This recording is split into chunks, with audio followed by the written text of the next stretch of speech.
Good. All right, welcome to the 1776 Sons of Liberty Monday night meeting. My name is Larry Free. I'm the current 1776 Sons of Liberty president. Today we have the Mayor, Travis Paden, and Vice Mayor Mark Kairis from the city of Hanford. They actually reached out to us to discuss a hot button issue that they want to put some more information out. I commend them for actually reaching out and wanting to inform their constituents of what the facts are behind the decisions that they're making. And we'll give them the floor. Again, we'll open it up for questions. If you're watching live, feel free to type in a question that's relevant, and we'll go ahead and address that question. If you're in the audience, as we always do, questions are welcomed. Make sure that you're making a question and not just a statement that can't be answered. All right? All right, you have the floor. Thank you, Travis. Thank you, Larry. Thank you, Mark. Thank you, Larry. Appreciate it. Yes, first of all, thank you guys for having us. My name is Travis Paden, and it has just been an honor and a privilege to serve as the mayor of Hanford. We're on day 45, so we're at the beginning, the very beginning stages of our 4-year term, and we are doing the best that we possibly can to, serve the community as best as we possibly can. This is to be geared on as a discussion, a community discussion, to get out and just get information to you. Some of this might be repeat information to you because it was presented at the study session, but also I wanted to give an idea of like what we were thinking or what I was thinking during this time. Yeah, thank you, Mark Kairis, Vice Mayor. Very, very humbled to be here tonight. One of the campaign promises that we made to the community was transparency and getting out and building relationships with the community. This is the first start of that. I'm a kind of guy, and I know the mayor is as well. We don't like being behind things. We like to be proactive. We like to get out ahead of things. And so we're playing a little catch up on this topic tonight. You'll see as we get into it. But hopefully we're going to be able to present you with some information, answer some clarifying questions that you might have, and move forward and solicit input. So your questions are important. So please keep an open mind is what I will ask. And then at the end of the night, when the presentation is complete, we'll gladly take any questions you may have. And it's just a really quick presentation because I most importantly want to open it up to answer your questions and questions that you have. Just to let you guys know, on December 2nd is when we were sworn in as city council members, and at that time, Mr. Kairis, our Vice Mayor Kairis, and I were elected and appointed to our positions. 4 days later, we were given this task of going through a study session regarding the roundabouts and giving staff direction. Do we want to go in the direction of a roundabouts, or do we want to go into a four-way stop? At the beginning, during the campaign, I always said I really thought spending $4.4 million on 3 roundabouts is something that was not necessarily the best use of the city's money. We need to do research. We also need to look into the data and the presentation by the engineer, what was important. But also there were other issues in the city, ADA compliance, making sure that we have proper sidewalks, adding our parking, the bulb outs, and the design of downtown. I always have professed we need to have some sort of plan. And so going through that during that study session, we allow for public comment. I made the choice as the mayor to change up the public comment section. I remember when I was just a citizen in the audience and I would go to a study session and they would have public comment first. I would say my piece and I would, enact my First Amendment rights, and then I would hear the staff report after that and be like, I wish I knew that. I have another question with this. I have another question with that. And so at that point, I felt that it was necessary to change the public comment section to go after the city staff report. And so that will have, and I will change, and I'll allow for public comment after every study session item. So you can increase your time if you wanted to address both issues that you had on in the study session. You would get 3 minutes for each of those issues because you could come up again. Also, I just want to make sure that you anybody that knows that if they have something longer than 3 minutes and somebody in the audience would like to yield their time to them to have them finish their thought, I will also allow that to happen as well as mayor. So I want to make sure that the public does have their say in what they are doing in the study session. You want to add anything about the discussion? Yeah, and I think one of the things we talked about was also, we like moving that comment to the backside. It's better to do it after the presentation and it just allows for more clarity, more clarification on stuff. And the mayor also has the authority to extend that time frame if necessary. So if you remember on the December 20th, I believe it was, for our study session, we allowed 5 minutes of public comment because we felt that it was an issue that had public interest, that they wanted the extra time or may need the extra time, so we allow that. So those options are available to us as well. So consider that, and I'll say this, to the community as a whole. If there's something out there that you really feel that you need the additional time on, you can reach out to the mayor or myself. We can definitely, get back to you on that and see if that we can fit that into our makeup for that study session. And how we are achieving the transparency, and just for the members out in the community as well, we are on. I'm currently on Facebook, and I will have Mayor Travis Paden and City of Hanford, or Hanford City Council member. You can go ahead and follow me on that social media platform, and also the Nextdoor app and an Instagram account as well. So I have those three, but you also can email me at tpaden@cityofhanfordca.com. And we could have those, and my phone number's on those websites as well, so you could call me as well. So I'm trying to make myself as accessible to the members of the community at any time to answer their questions, and people out there are actually doing it, so my phone's always going. So I appreciate that, so we can get those questions answered for you. Yeah, and just a caveat on that just a little bit, same for mine. The information is available online if you access the City of Hanford website. Get into the City Council, it has all our contact information. You can reach out to any one of us, and we'll glad to get back to you. I will let you know that the last 45 days has been spent with a lot of meetings with a lot of individuals. Individual meetings are great, love them. You get to meet people, you get to hear their concerns, you can spend some time with them. But groups are important as well. So I know the mayor and I have discussed about, I don't know if you want to call them town halls or community meetings or whatever, getting out into the other portions of the community and hosting these kind of events so you have access to us. And any organization in our community that would like myself or both of us to come out, we appreciate that, and we will do that. Are you on Snapchat and or Instagram and Instagram app as well? I am on Facebook and Nextdoor neighborhood. Okay. Yes, neighborhood. Yes. Yes. I do have Instagram as well. It's just a personal account, but I'm easily reachable. Easily reachable. And I need my teenage son to show me the ins and outs of Snapchat. I'm not quite there yet.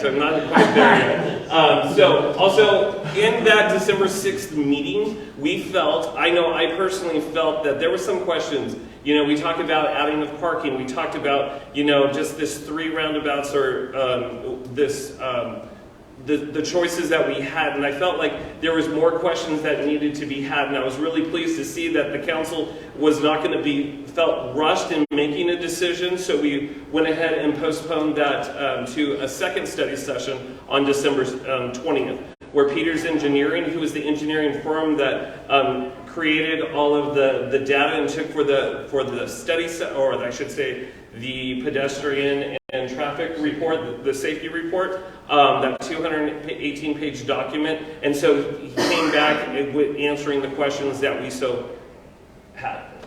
And I think that was critical. I mean, 4 days after being sworn in, we were tasked with this, and I did not feel comfortable, and I can only speak for myself. But I was glad to see that the council decided to move it out 2 weeks further to allow us some time to do some research, collect some data, get the information that we weren't privy to prior to joining the council. So, it gave us some time for us to do our homework, gather that information, and then go into study session and try to make the best decision we can for the community. And it was at that meeting that the introduction of the term that a lot of you have heard called design engineering, or design immunity, excuse me, not design engineering, design immunity. And so it gave me, I've never heard of that term prior to that December 6th meeting, so I'm happy that our colleagues did prolong the study session, and we postponed it to December 20th to give me an opportunity to do research, not only just what the staff gave us in our staff report and that 218-page report from Peters Engineering, but also to do my own research and to get out there, get on the internet, and really dive into this topic. The next couple slides are from Peters Engineering. They were presented in the study session about investing in downtown. We have to look at, if you say anything to people that don't live in Hanford, they will say it's a historic downtown, and we need to protect that history of downtown. It's the first thing, if you see on the news, if you see in commercials or something, you see aerial footage of our downtown, our historic nature of downtown. And so that's one thing that we wanted to have, a vibrant downtown. And I'll be honest with you, I've lived in Hanford all my life, and I've heard for decades, we need to invest in downtown. It's never really come to a point. And there are so many cans, in my opinion, that have been kicked down the road. And so we have a pile of all these cans that have been kicked down the road over time. And it's going to take us time as a council, the 5 of us as a council, to go through that pile and start one at a time tackling each one of those issues. And so it is going to be a challenge, but we're up to that challenge, and I look forward to it. It is the first impression. Also, downtown Hanford provides significant economic and community benefits, and it establishes the character of the entire community. When we don't have our little Christmas banners up during the holiday season, they replace them with, it says, the historic downtown Hanford banner. So we need to maintain that and improve that. Also, growing success in downtown. The first and foremost, they want to have more walkability. It needs to be ADA compliant, the pedestrian-oriented development. The whole concept is to park once and move around. And then when you're done, you have a centralized location. I think in a downtown plan as well, we need to look into a parking structure as well for our downtown, because parking has been an issue. The sense of place and community pride downtown, have a place where we feel safe downtown. And it's not been that, and because of the homeless issue and the issues that we have with our vacancy rates. We have about a 10% vacancy rate in downtown now, and so we need to bring those businesses downtown as well. And it differs from other commercial areas. So we just want a personality downtown, that historic feel downtown, that's separate from like the Costco shopping center or the Target and the Walmart shopping center. We want a vibe of some sort where we can eat, entertainment. Well, it's been a long time since the community in Hanford has invested in downtown. It's been in multiple years, decades. A couple of them where there's been really no money given to downtown. And so we have a unique opportunity with a funding source that's allowing us an opportunity to do some improvements to downtown.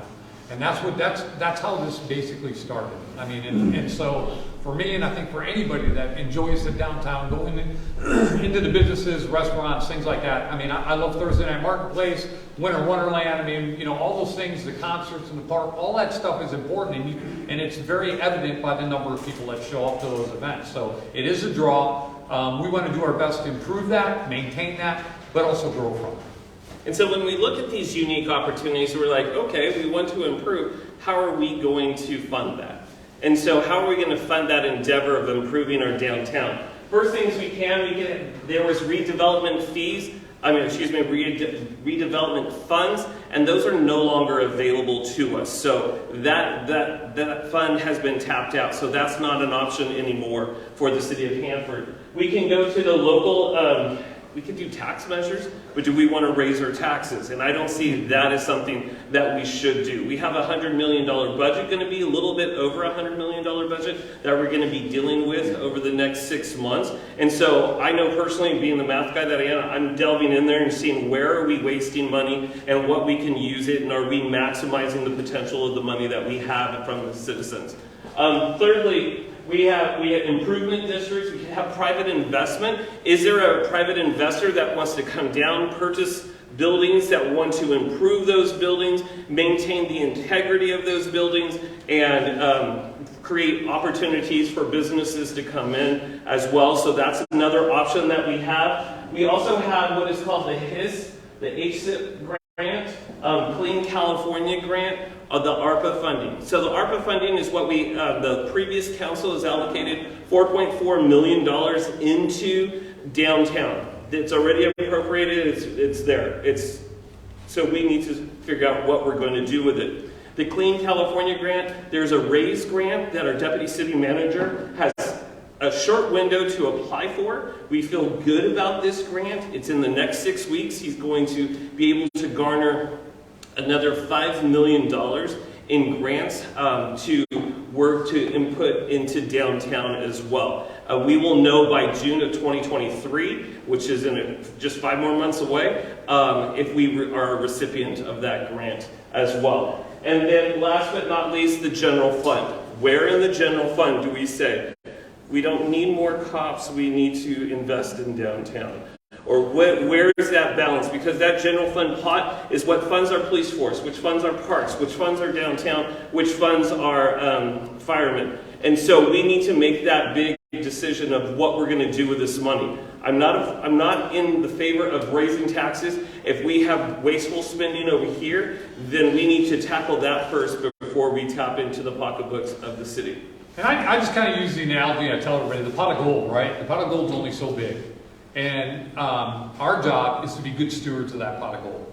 Our job is your elected representatives on the council is to look at how much money we have and how can we best utilize it. And so, the only way you make that pot bigger are by taxes, right? We don't want to go there. We want to make sure that we're being good stewards of the money that you're already putting in, that we can get things done with that. And so that's, again, these next couple months as we get into budget evaluations and things like that, we're going to be able to get a closer look on where things stand and how we're using that money and what best fits our community.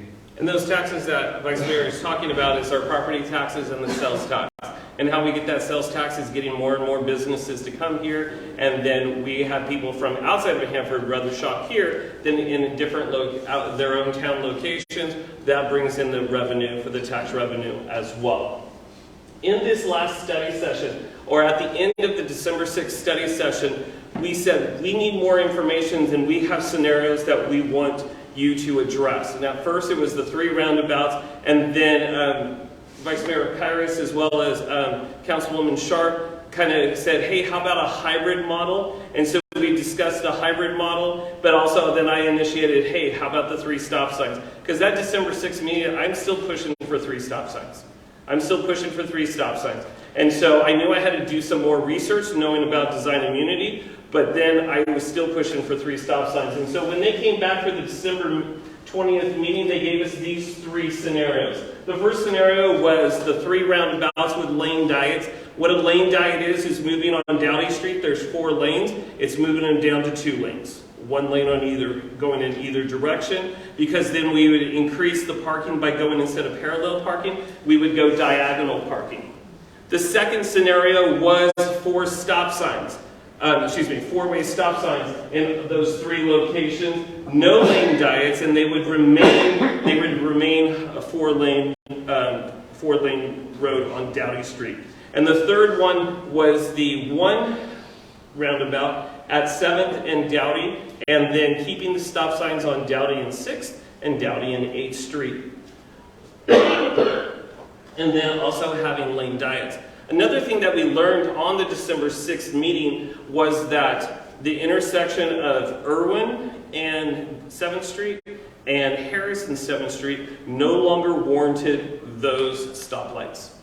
And one thing that I asked the city attorney at that time is, so this next day we're going to start taking those stoplights down and putting stop signs, is that correct? And he's like, well, it has to go through this process, and we have a little leeway, but it was put on public record that those are no longer in compliance and warrant the stoplights there, that they need to make a change. That level of service that the stoplights used to have, now with the volume of traffic, no longer warrants those stoplights from being there. What's the stoplights of those again? So on 7th and Harris Street, where like Metro 4 Cinema is in the new Embark camp, the old Roberts Chevrolet, and then Irwin Street right by Wells Fargo.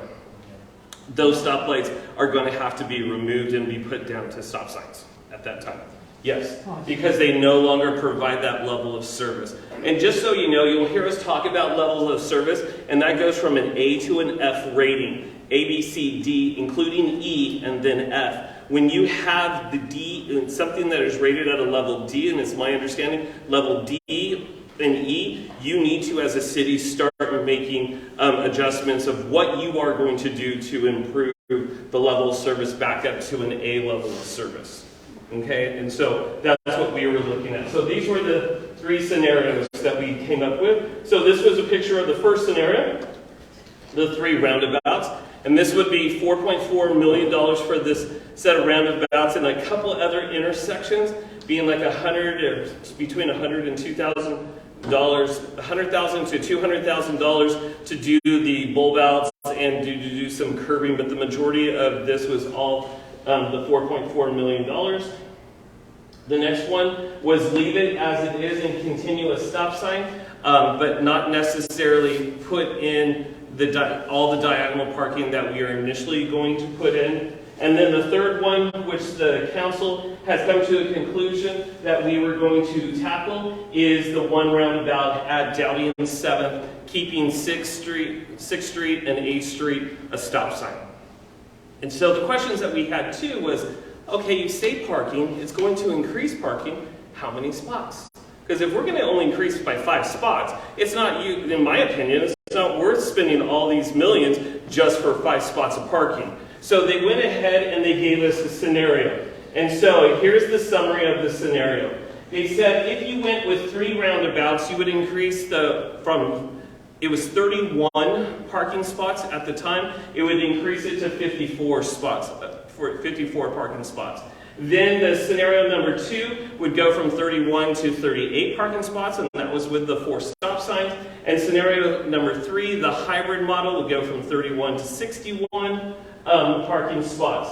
The question that I had for the engineer at the time, in that December 20th, and for those that were there, I pulled the engineer back up to the dais and I said, okay, you're talking about parking spots. Are all these parking spots? It's like, great. Those numbers look a lot better than I anticipated, but how many of them are for ADA handicap parking? And how many are for electric vehicle charging? He says, well, none.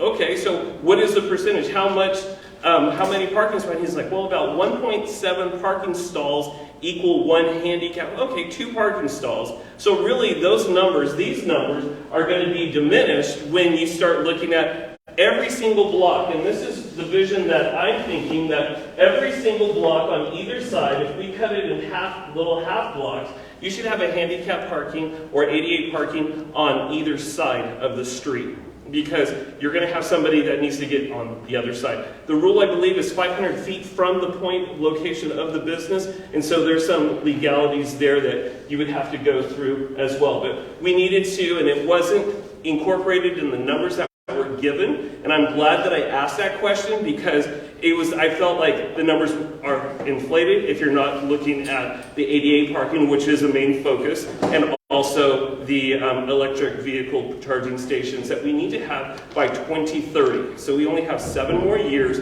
to make sure that the EV or electric vehicle charging stations are in there. Just as we go on with this presentation, just keep in mind, roundabouts and traffic circles are 2 different things. Okay, and I think that's a clear point that we need to designate. What we're looking at, we're not looking at putting something at 7th and Dowdy that's similar to what's out at 43 and Lacey or 13th and Hanford and Water Road. Those are roundabouts. Those are different. So I'm sorry? 2-lane. Yeah, 2-lane roundabout. So we're looking at a traffic circle at 7th and Dowdy, which is more consistent with the traffic circle that's inside the Costco parking lot. So as you come into Costco, they have that traffic circle that's there. That's not a roundabout, that's a traffic circle. And so there are differences in what we're looking at.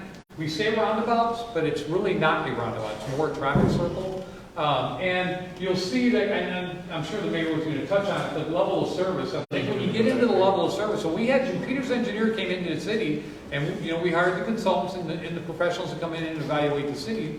There were 28 or 26 intersections that were evaluated. 28 intersections that were evaluated. And we have to look for the future for growth and development and traffic volume and everything else. And a level D service, it's just not going to handle any growth. D is already getting to the bottom end of the scale. So we're trying to look at improving that area to get up in that level A. So as growth continues to come, we're not playing catch up again. We're trying to project for 20, I believe it's 2042 is what he has on the screen. Yeah.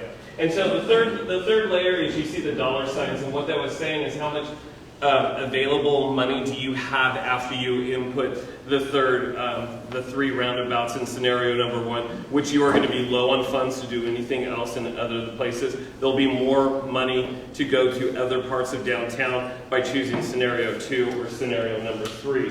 So the big thing that I wanted to share with you here today is of the $4.4 million that was appropriated, Peters Engineering was, given the contract to do the consulting prior to Mr. Kairis or myself being on the council or Mr. Martinez being on the council. That was already done. Of the $4.4 million, by doing only one roundabout, we're able to put 70 to 75% in other of that money, which is $3.3 million, in other areas of downtown, handling the sidewalks, the compliance, the ADA compliance, the bulb outs, the electrical, everything of that nature, being able to put in there for the charging stations as well. The request has been made to city staff to incorporate the businesses and property owners to be involved in the future plan. I personally felt in looking at this of individuals that were on the so-called planning of it, I didn't think it was a good section of the population in downtown. So I said to our city staff that moving forward, we need to make sure that we open it up to every business downtown. It's where their bread and butter is coming from. It's where they're living on a daily basis and servicing our community, so they should have a say in any future things that we have. And lastly, there are 14 additional steps from our actions that we're taking on December 20th, going through the RFP process, awarding the contracts, giving public comments in the design phase. Historical design, I know that many mentioned we want to maintain the historical integrity of downtown. We haven't even got to that phase yet. And so we need to get to that phase, and getting all the businesses and business owners to come being involved in that process. For me, that is what I initially stated from the campaign to now, and I still firmly believe in that we need to have the community's investment of what they want to see downtown. So there's going to be 3 additional opportunities for public comment for the community at one of the study sessions, the future study sessions, between now and December 2024. So in those 3 sessions, and I have those exact months, because we're planning, what we're doing now is going to take until December 2024 to complete. So it's going to be a 2-year project. Although Peter's engineering, he said, I could do this in a year and a half. I don't want to rush through it, and I just don't want to steamroll it through it. I think we need to take our time a little bit in this process. That's all that we have for right now, but I also want to say tomorrow, in our city council meeting that we're having tomorrow, we have 3 study session items, so there's going to be 3 public comment sections that I'm going to allot for in those 3 study session items.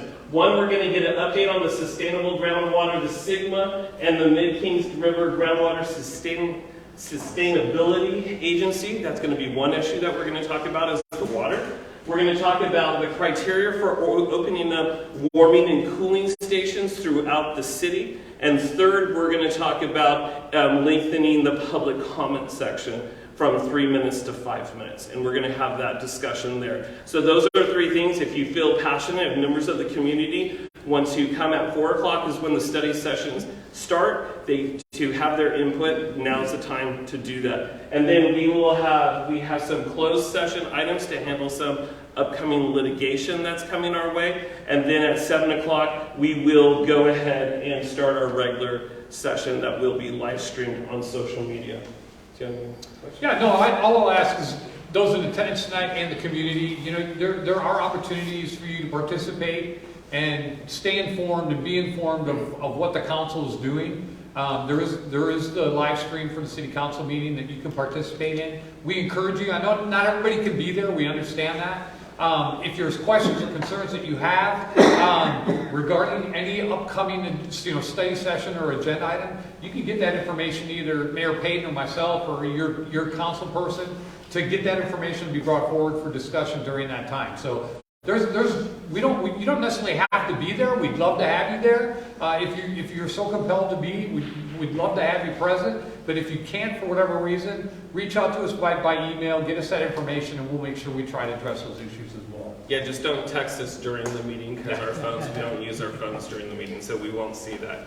But other than that, I like to open it up to questions, and if you have some questions online. I do. We'll take care of that. One thing I want to say is, again, thank you for the presentation. I know there's been issues in the past with transparency. I don't feel like this particular issue has a transparency issue.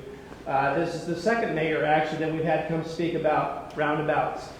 Mayor Kairis Morrow came out and gave us an opportunity to ask questions and provide a presentation. And I've been to every city council meeting that involved round and study session, and I felt like information was provided and suitable questions were asked of the council members to Peterson and the city staff. So I don't think, again, I don't agree with roundabouts, but I don't feel like there's any transparency issue, and I appreciate that. All right, the first question we have from the live stream is, the statement is, I champion improving downtown Hanford. Deferred maintenance investment has been a long time problem. However, did you take into consideration how this roundabout will directly affect the downtown businesses on the corner lots of the street? Okay. I had that conversation with the city manager at the time, and I said, and I believe we both were, because we met with the city manager at the same time, and the concern was, what's the effects on the downtown businesses?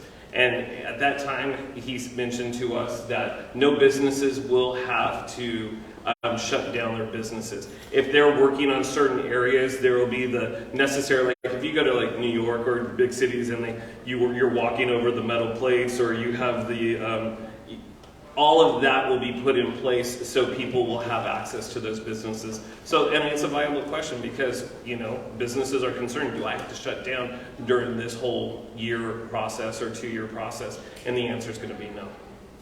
Very good. Questions from the audience? Well, I just Yes. want to touch on that question because I had a business downtown for 20 years, and that answer sounds like crap because every project they've ever done downtown has affected our business. Our clients could not get to our parking. They're coming on the timed appointment. Well, oh no, now that intersection's closed today. They're going to have to move around. It's awful. It affects businesses. If your city manager is telling you it's not going to affect anybody, he's a liar. Right? It affects every time a lane is closed. It affects every business downtown, especially if you're appointment based. So like I said, I've been there and I've seen many projects where they're just fixing a section of the cement. And our business is affected for 2 to 3 weeks. That's a lot.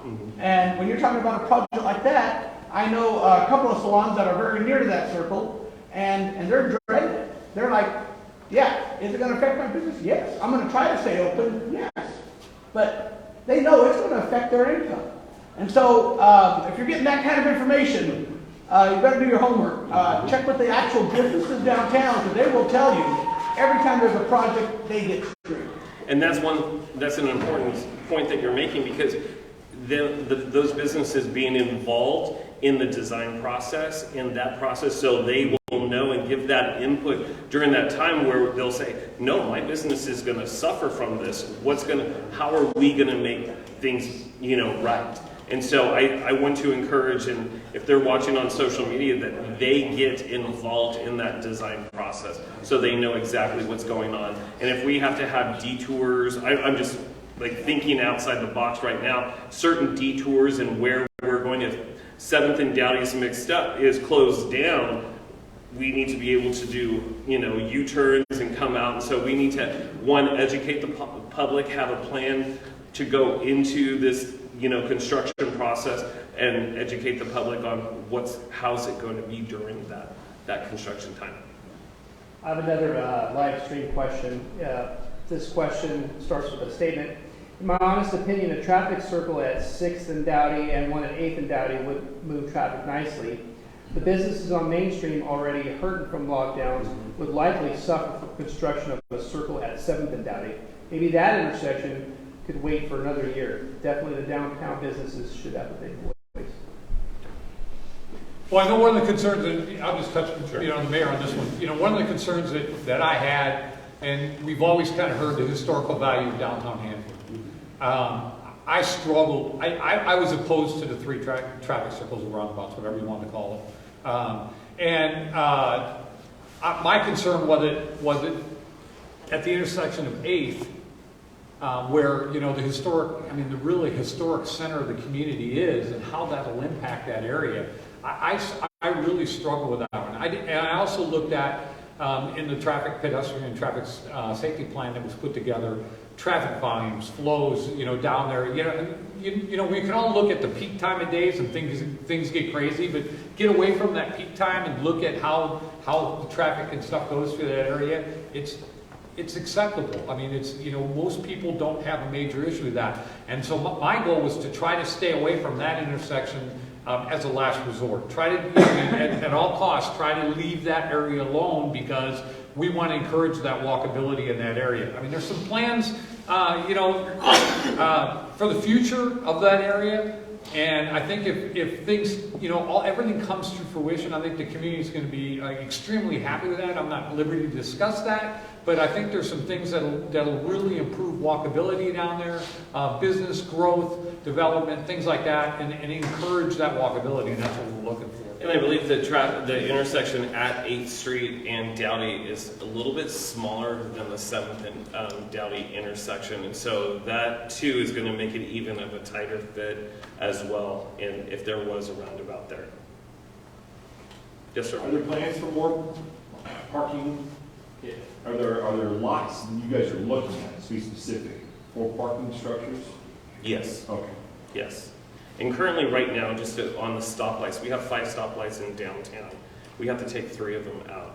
Remaining, the 2 that are remaining are Lacey and Reddington, right by where Burger King and KFC are, and then right by the Bank of the West, Bank of America, that intersection right there. Those would be the only 2 stoplights that were left. But we are looking for, I've given my suggestion for where I think a parking structure should be. There's another suggestion out there, and I think both of them are viable suggestions. Okay.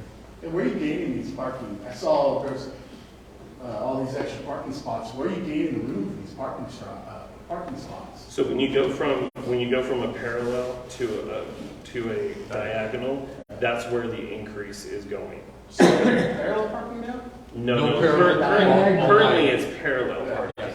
And so when you switch it, you go through that lane diet, going from 2 lanes down to 1 on each, the north and southbound. When you add the diagonal, that's where the increase of the parking numbers increase. Is there going to be a stop sign now at Harrison down at 7th?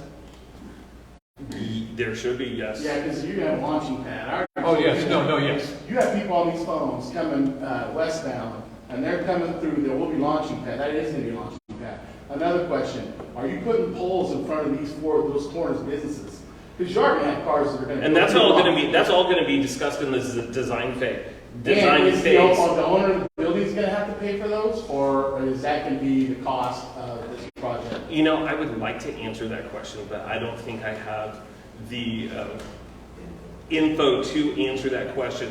I am not going to advocate for the business owners too, because that is going to be, a public right-of-way. And so that's where they go, depending on public-private. But if they're tearing all this cement up, I'm going to advocate that the business owner doesn't have to pay for that. That's just me. Why should a business owner pay for something that you guys I agree. are making them have to endure? That's why I'm taking that position. Right. Yes. Go ahead, Gary. Well, and I don't know, and to kind of go off on that, I think once we get to that design phase, I think that safety concern is critical. I mean, I think, and I agree with you, and I think that's why the lane diet issue comes into play. The lane diet does decrease speed. I mean, the whole idea Goes from behind that 25, is 15, to, you know, get cars to reduce their speed to come into the traffic circles. So, I mean, is there a possibility or is there a potential that somebody's not going to abide by it and blow on through it? Sure. I mean, that's the risk with a four-way stop sign, a traffic light, or a traffic circle. I don't think that changes. Can you discuss how the pedestrian crosswalks or whatever they're going to have occur in that traffic circle? How do they work? Well, as you can see on these, as you can see on the diagram, I mean, they're recessed back a little bit from the intersection itself. Again, I mean, safety-wise, how does it work?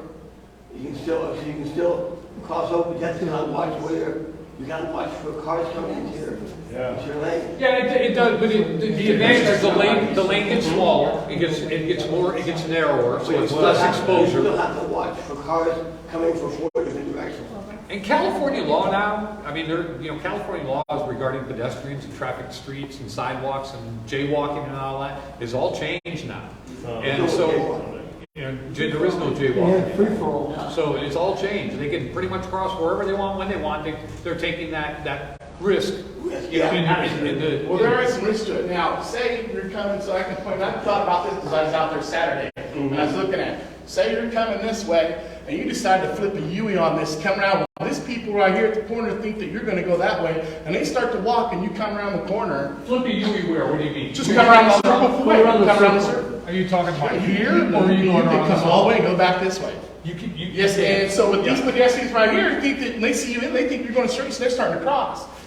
There's a, They're going to cross on 7th Street? yeah, they're going to cross because they think you're going straight. So that was my concern, like But how if you- they know, Yeah. and if, you know, how did they get out in the middle? And you're already there, and cars coming from behind. It's going to be a mess. You know, John, the one thing that was a pet peeve of mine, and I had mentioned this before, but I'll say it again, is when the Costco roundabout came into play, and I was in a planning commission, and I asked our community development director at the time, I said, what type of education is the city going to do to educate? Because this is our first roundabout. What are we, and people are not going to know how to use those roundabouts. And the answer that was said on public record was, that's not our problem. Well, I feel that it is our problem to educate the members of the community. And I am going to advocate for education, whether it is our communications manager working with the Hanford Police Department in developing video to instruct, or what are we going to say? Hey, let's, in the evenings, let's go out to the Costco parking lot. Let's practice going through this and showing if you are nervous or scared to go through it, you know, what type of education can we do to help people understand the rules and the laws of a roundabout? You know, like, when can I cross, or when should I cross? When should I not cross? You know, the person inside the circle, they're not supposed to stop. You know, and so it's anybody who's entering into the roundabout, you have to wait for your turn. Don't cut somebody off. Don't, you know, run into people in that way. Yes? I think those pedestrians still have the right of way over everything else. Pedestrians have the right of way too, and this is slowing people. Yes, Bob. Okay, I got a statement first of all. Sure. It has to do with parking. There was a back there where Sue Sorensen was the mayor, or along in there. She was complaining about parking. There was a study done, I think John Doyle headed that up, and determined. Is this prior to 2018? Probably 16, 17. Okay. I can't remember exactly the date, but I remember it happened. And they found that there's plenty of parking in Hanford if they utilize the parking lots. Of course, you're not going to find parking in front of the coffee shop to get your coffee, and that's what they all want to do. But there's parking lots. They found there's plenty of parking. So when we say there's short parking, no, we're not. It's just that you can't park, you got to walk. Just like going to the mall, you got to walk. Okay, now, on the traffic circle, can you tell me how many traffic circles are like this, in a setting like this, in the state of California, in any city? No. I can see, because I looked on the internet, there aren't any. So we're doing an experiment. I don't think it's an experiment because after our conversation that we had at Panera, I don't have a number to give you. But what I do know is when you Google downtown traffic circles or traffic circles in downtown, you're going to see a lot of traffic circles that are in downtown. Okay, this is my question. Yeah, back east there are, but here in California there aren't. These traffic circles in a downtown setting, similar to what we have here. So therefore, it seemed like we are doing an experimental thing. Talk about design immunity. You put that in, and you're going to have lawsuits. These kids are not going to... No, I just want to clarify. Put what in? Put the traffic circle in that will have lawsuits? Yeah. Okay. The city has the lawsuits or the people involved in the action? Let me explain. Okay.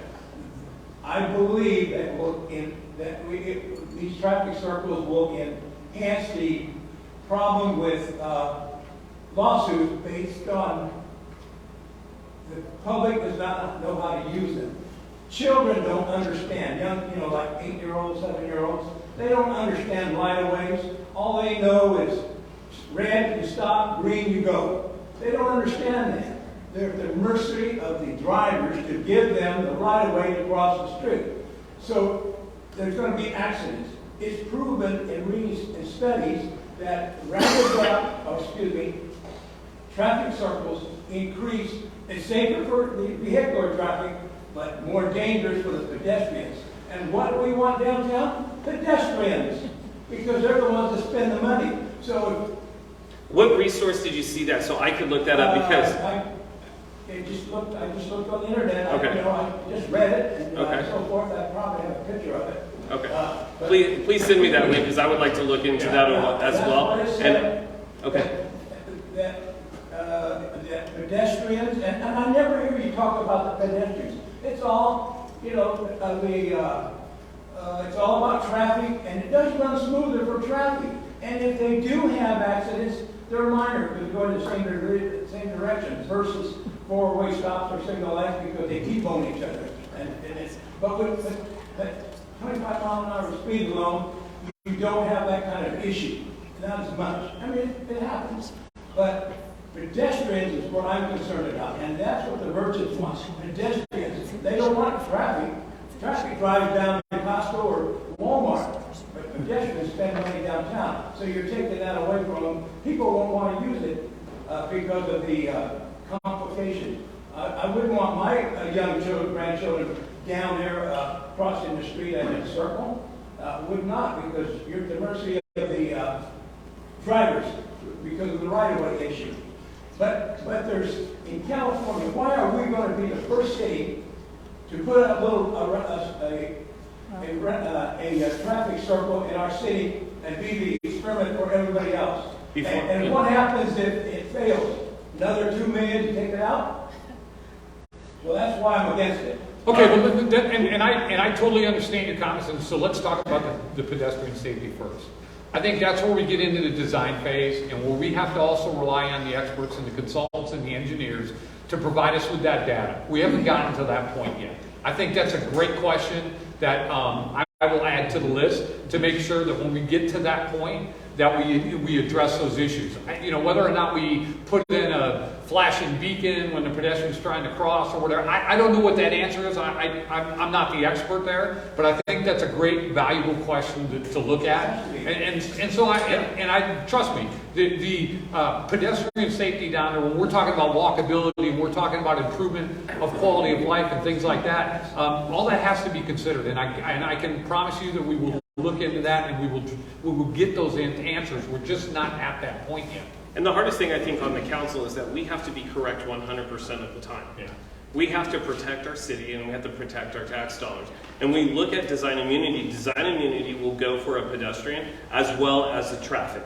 Okay. So when we're talking about design immunity, in the studies, in the court cases, the appellate court cases that I have looked into, that any whatever side had the engineer on that said that they would sign off with and understand that design immunity won 100% of the time. And so what will happen is if we lost a case and it was $1 million, $2 million, or whatever, that does not get covered. That comes straight out of the general fund, which takes away from our public safety, our parks, and our roads. And so that is a concern that I had, and that's what made me want to really look into hey, we have to protect. Our job is to protect our tax dollars and to protect the future of our city.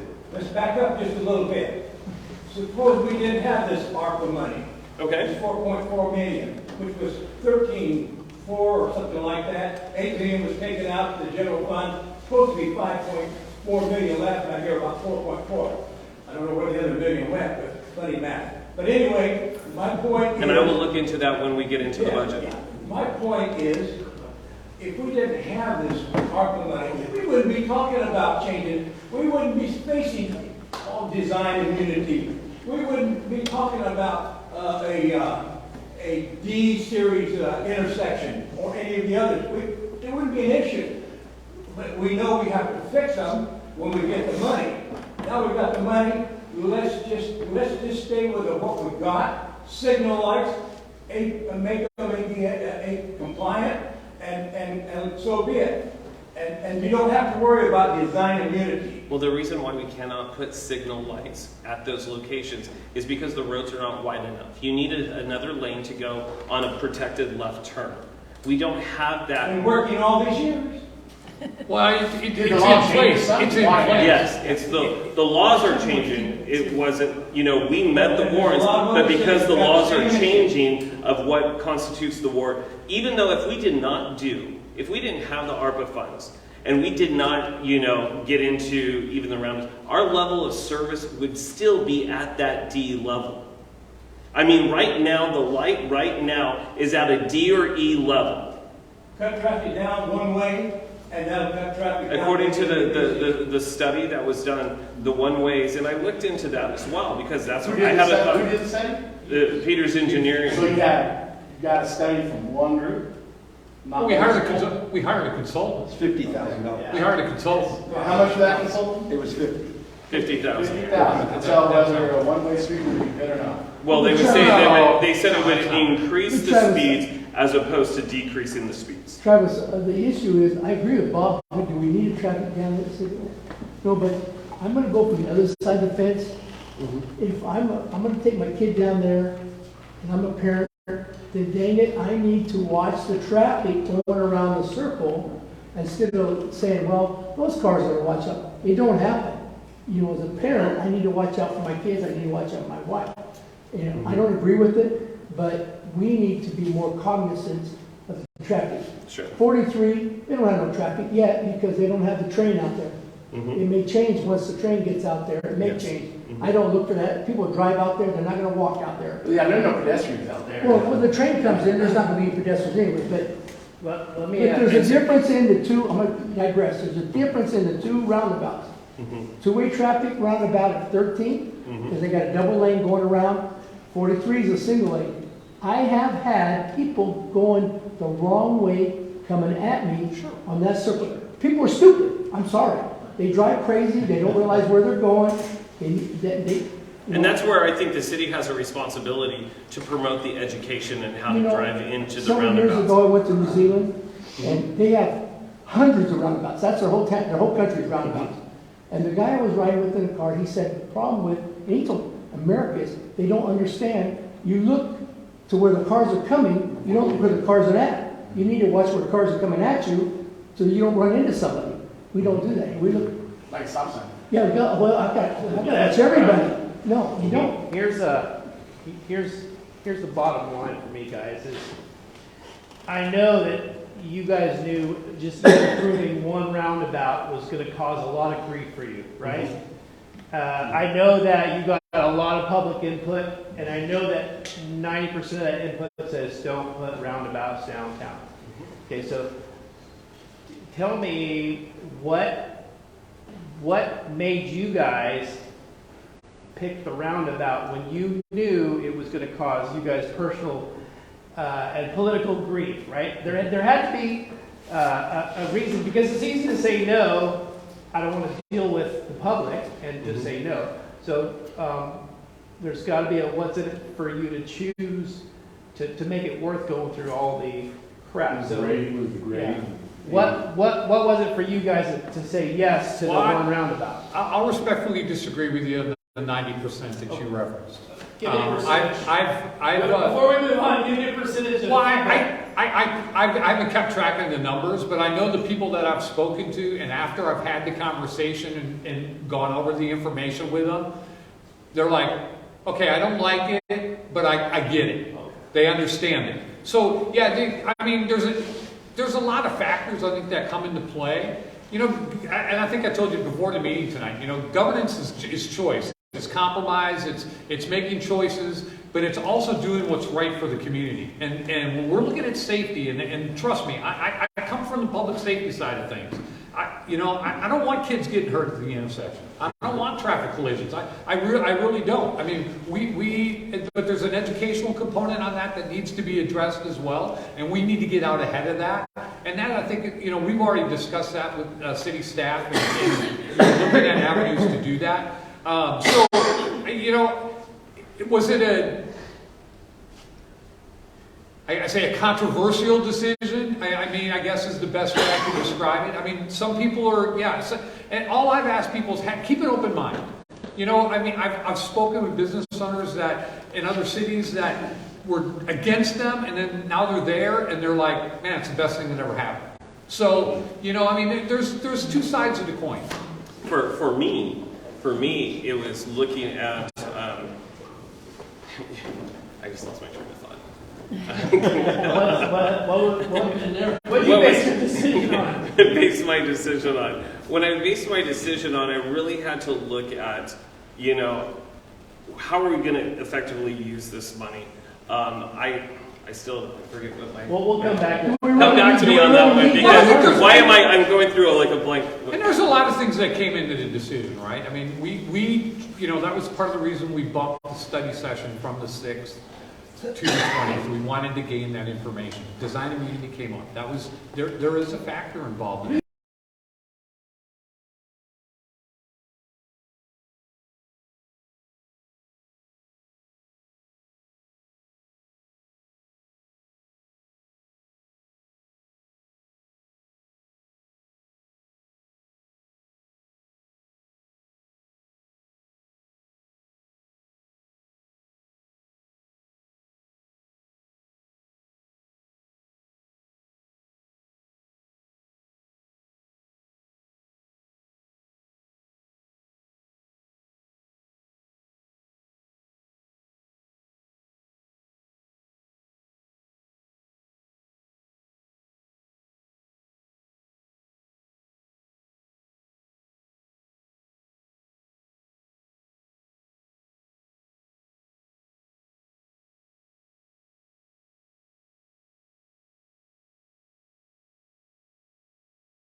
I think it's 830.5, excuse me.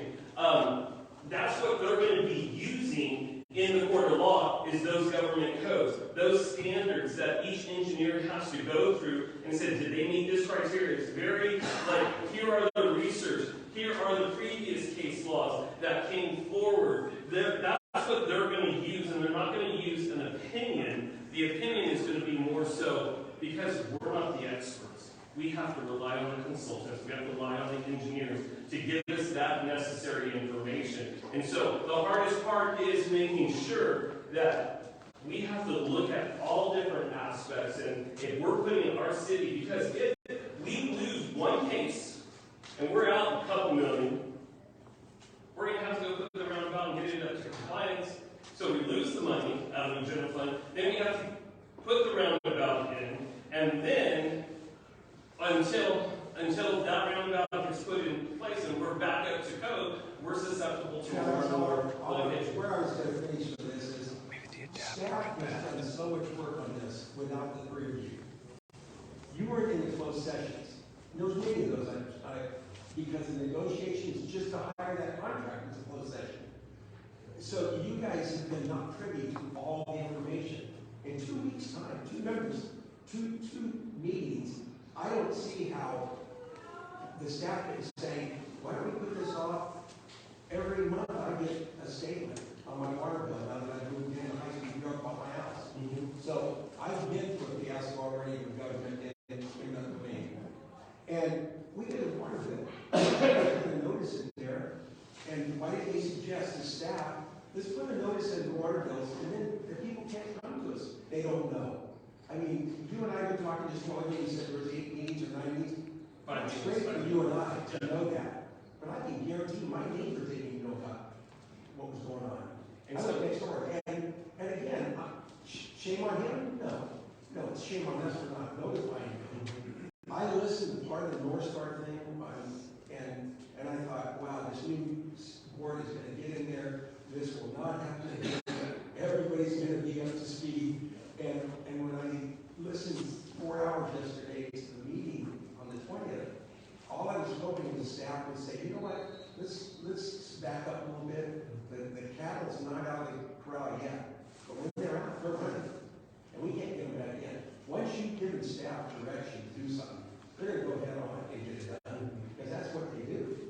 But and they're on the city manager at some point, as a leader, should have said to educate 3/5 of the board's new, not 2/5. 3/5. So you got to return this new. And I know there's many sessions that you're not privy to that they had, that they should from you and Sherman.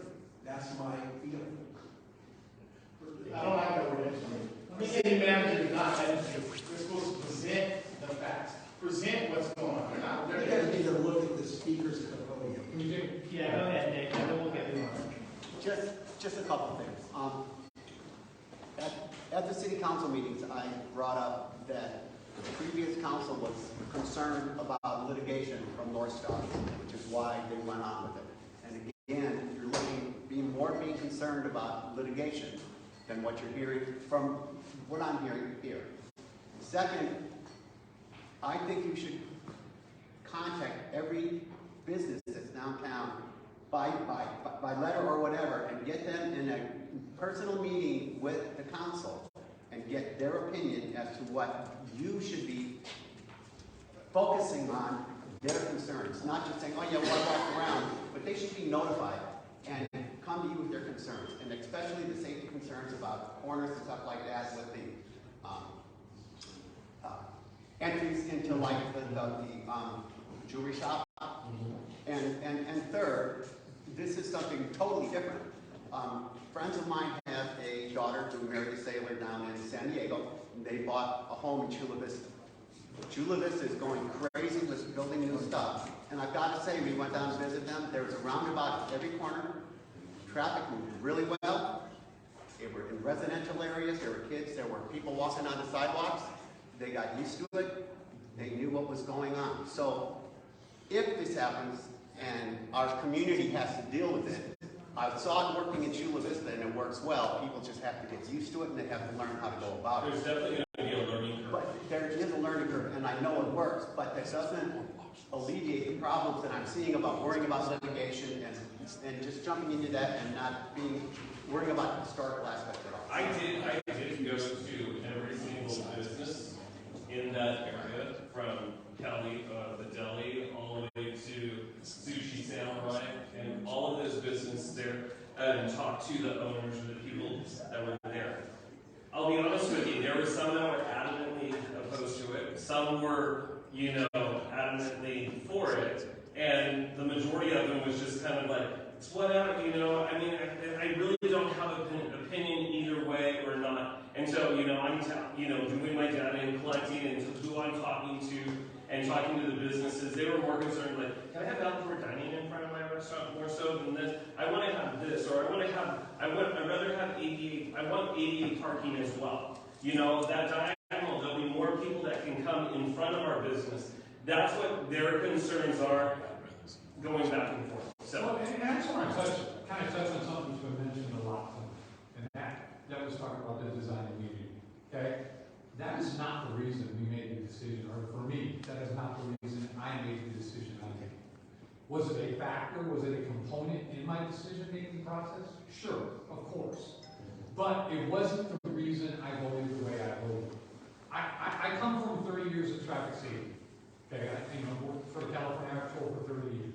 Pedestrian traffic safety has always been, it's been a part of my life. It's been a part of what I've done for 30 years of my career. Traffic circles work. Now, that may not be a favorable answer to some people, but traffic circles work. Roundabouts work.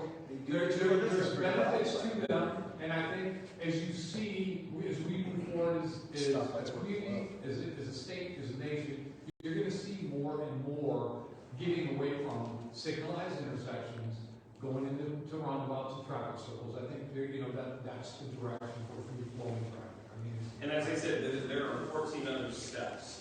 And so currently, January 2023 is the RFP preparation, the request for a proposal. Then the circulation is going to be through February through March. The review and interview. Excuse me? That was decided before we came on the council. The only You guys voted to move on one of the, you could have opted for the Senate one on 7th Street. Yep. But it was this seated board that voted to go with option, we had the option, the initial two options were the stop signs and you could or have the three roundabouts. And you could have stopped it as well. You could have stopped the design going any further than what it was.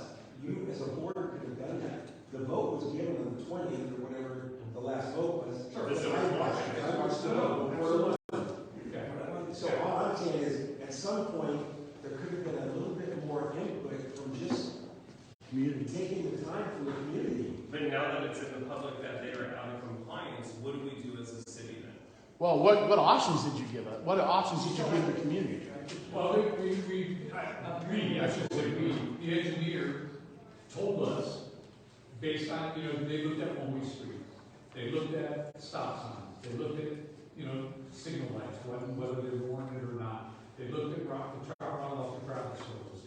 All that stuff was given consideration by the prior council. The only thing we were tasked with was those two options. Okay, well, where was the option for the community? That council didn't give it to us. Where was the option for the community? That council didn't give it to us. I can't, and I'm not even going to try to answer you. I have been to all the meetings. Yes, you Since have. 2018. Yes, you And have. it started with the crosswalks, and not being 88. So moving forward, I've heard a lot of conversation, and I've heard a lot of staff talk to you guys about we need this, we need this, we need this. I've not ever heard a citizen get up off the podium in just 3 minutes, or 3 minutes, whatever case, and say, yeah, I want these. I want this traffic circle in downtown. Not a one has stepped forward. Unless I was asleep. Oh, Mike Quinn said, I'm changing my mind. After he said, I don't want it, but now he just kind of changed his mind after he heard your presentation. But that's Mike Quinn. Well, I gotta tell you, But all I hear is staff. I don't hear the public saying, yes, we want that. If you're out there, come and talk to us. Say you want it. It's all against. These are Please, our money, please. Why don't you leave it alone? You have the three options. None of the options said, leave it alone, leave the four-way stop, as we prefer, leave it alone. You assume you didn't have the ARPA money, just leave it alone. No. If we didn't have the ARPA money, we would have to, it still would be at that level of It's service not that the we way- already, and we would have had to found. You wouldn't be making we this would- conversation, we you would would have make had this to- decision right We now. would have had to find money in our general fund to make those Probably improvements. not. But I know. So when you say that we don't have ARPA money, I understand if we did not have ARPA money, we were going to have to find money somewhere in the general fund because we have the traffic study that says that this is the level of service. So we have to make that, we would have to make that decision out of the general fund. What I'm saying is, why is it the people involved in this particular issue? You're talking about $4.4 million versus 4.4. Now, about $1 million. Why don't we have a public hearing where people can come and address you? Yes, we want it, no, we don't, so forth. And listen to you. There's a lot of public out there that doesn't know a thing about this.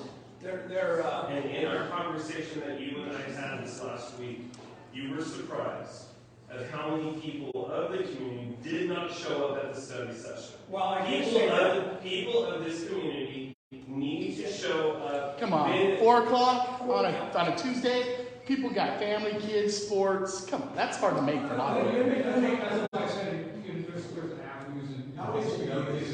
I didn't know about it. It's noticed, it has to be by law. You know this by board as well. 72 hours on the social media, on posting in the city hall. You're looking to us to chase information. As city council members, you guys just got on. I hope that you guys bring the information to us. And that's what we would like to see. And that's why we're here. That's why we're here. I talked to you last week. It took us 1 week to get this. I'm glad you guys. Yes, Brian.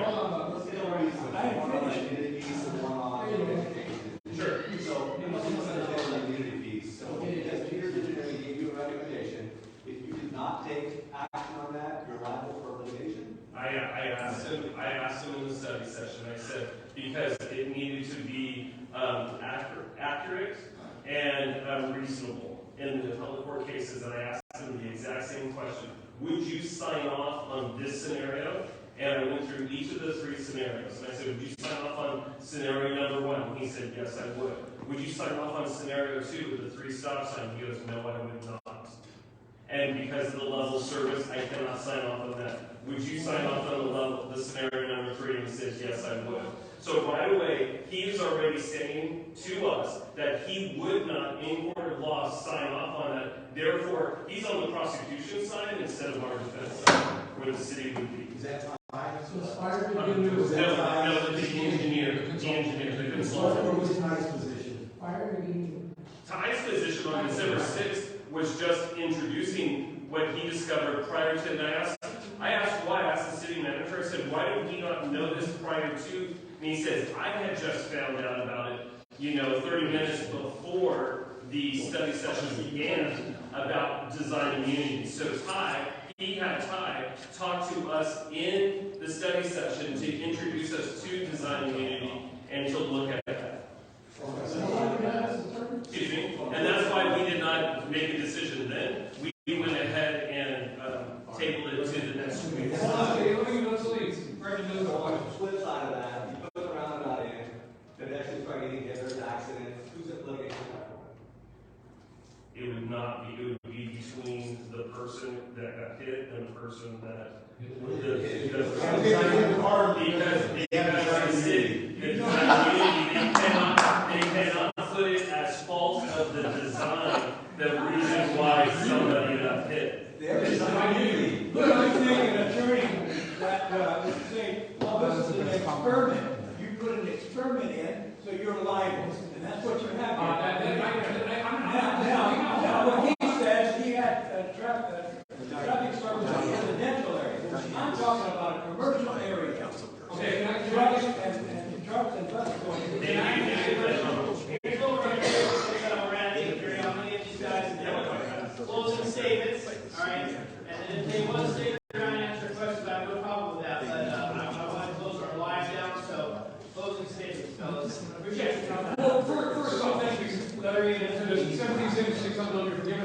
appreciate you coming here tonight, and the community for joining us on the screen. I think this is critically important. This is one of the campaign promises we made to you, is to be out there, give you the information.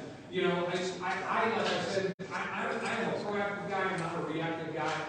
Unfortunately, we got on the tail end of this, and we're trying to do the best we can to provide information to the community. Community has had their chance and their opportunity for input, whether they take it or don't take it. I cannot force people to do that and not do that. I'm available by contacting your email, phone. You can reach out to me. There's a lot of people that I've met with in the last couple weeks, and I'll continue to meet them. Absolutely, thank you. And there are many avenues where you can come reach out to. Our business cards are in the back as well. And we are elected to really do our homework and make sure that we do our research and do our best to make the best decision that we see fit for the community.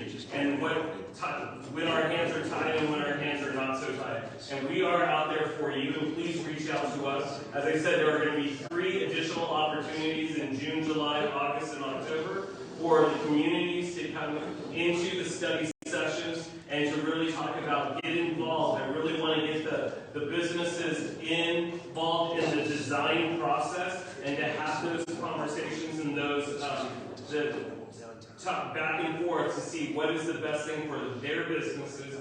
And so that's one thing that I'm pushing as well. So we are here for you. Please reach out to us, email us, call us, do whatever you can so we can hear you and do the best that we can to address these issues that you may have. Let's give them a hand, whether you're here or not.